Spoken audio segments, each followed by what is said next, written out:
No battery lasts forever, and that includes the one in your key fob. But fortunately, replacing it is easier than you think.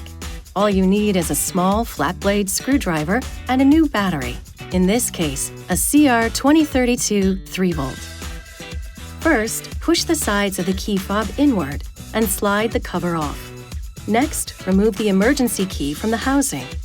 Rotate the battery plug counterclockwise to remove it. Then use a small flat blade screwdriver to pry out the old battery. Insert a new battery with the positive pole facing up and reinstall the battery plug. Rotate it clockwise to tighten it. Now just reinsert the emergency key, reinstall the cover, snap it shut, and you should be all set. This video is not intended to take the place of your owner's manual. For complete details and other important safety information, please see your owner's information.